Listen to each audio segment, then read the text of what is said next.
Now, during the last lecture, we discussed about the SN1 and SN2 reaction mechanism in detail. Now, today we want to discuss the factors influencing on SN1 and SN2 reaction mechanism. Influencing means factors which affects on the SN1 and SN2 reaction mechanism. There are three factors which plays important role to decide the SN1 and SN2 reaction. First factor is nature of the substrate. Second is the nucleophilicity of the reagent, and third is the solvent polarity. Okay. Now, first factor we discuss about the nature of the substrate. Nature of the substrate. Here we know that in case of the SN1 reaction and in SN2 reaction, in SN1 reaction, carbonium ion is formed as a intermediate. So, intermediate formed carbonium has no steric grounding and alkyl groups are accommodated in the carbonium ion structure, in the planar structure. Okay. So, carbonium ion is also stabilized by positive inductive effect and also by hyperconjugation of the alkyl groups in which alpha halogen atom is present. So, in such a cases, tertiary halides are favors for the SN1 reaction. Okay, in case of SN1 reaction, tertiary halides are favors for the SN1 reaction, whereas in case of SN2 reaction, what happens? Pentacoordinate transition state is formed. Pentacoordinate. This pentacoordinate transition state favor or forms the crowding effect. And due to this state, what happens? Primary halides are found to be favors for the SN2 reaction. Primary halides are favors for the SN2 reaction, whereas tertiary halides are favors by SN1 reaction. Now, if you take secondary halides, then secondary halides are depends either shows SN1 mechanism or SN2 mechanism, depends on these factors, that is depends on substrate or reagent or solvent polarity. Okay, that means secondary halides shows the mixed type of the mechanism. They show the mixed type of mechanism. Now, in case of primary benzylic halides, for example, if you take allylic halide, primary allylic halide, CH2 double bond CH, CH2Cl. In such halides, what happens? SN1 reactions are favors. For example, if you take its by removal of the chlorine, we get CH2 double bond CH, CH2, these ions are stabilized, that is carbocations present in the allylic halide is stabilized by simply transfer of the electrons. CH2 single bond CH, this bond will be shifted here. By resonance, we can stabilize it and it will got the positive charge. So, in case of primary halides, SN1 reactions are primary allylic halides. This is the structure of the allylic halides. SN1 reactions are favors.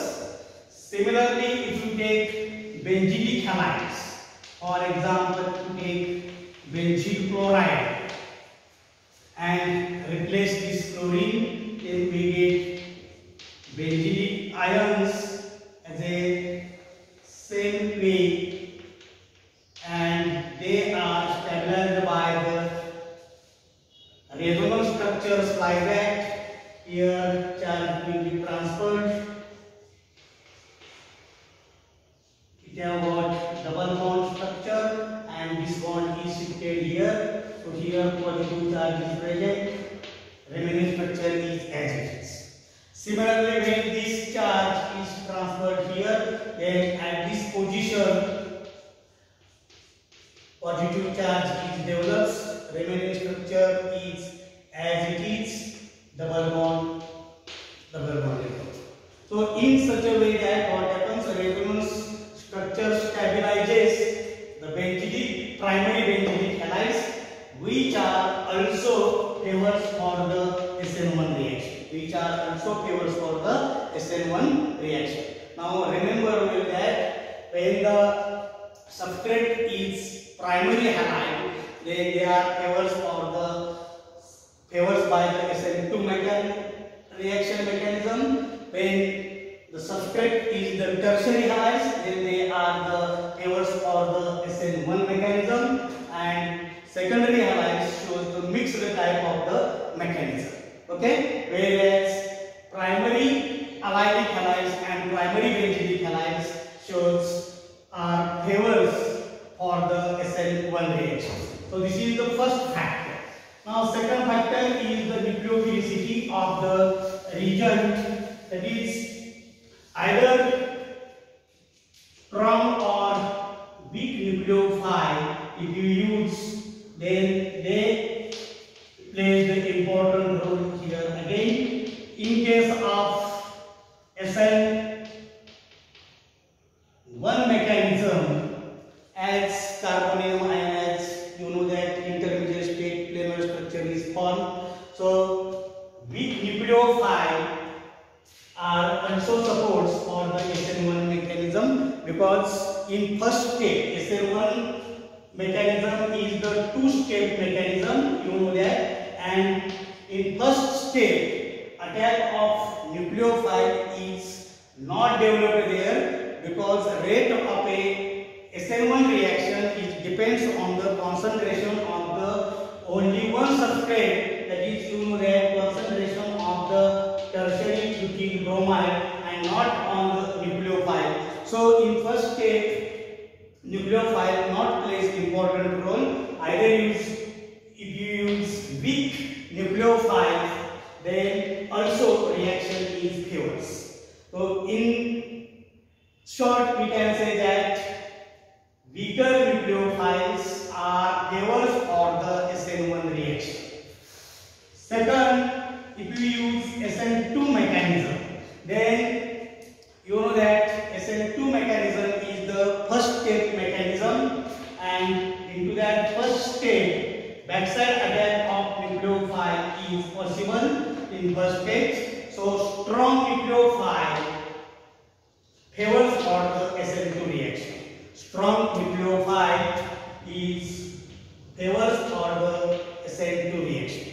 थोडक्यामध्ये लक्षात काय घ्यायचं, तर weaker nucleophiles favors by the SN1 reaction and strong nucleophiles are favors by the SN2 reaction mechanism. So this is the second factor, nucleophilicity of the reagent. Now third factor is the solvent polarity. Third factor is the solvent polarity. If you use protic solvent or polar solvents, use of protic or polar solvents are favors for the SN1 reaction, because in SN1 reaction carbonium ion which is formed at less solvation energy. Okay, so protic solvent means the solvents which shows OH bond or NH bond. These solvents are called as the protic solvents, means they can be easily breaks. Okay, breakable solvents or called as the polar solvents.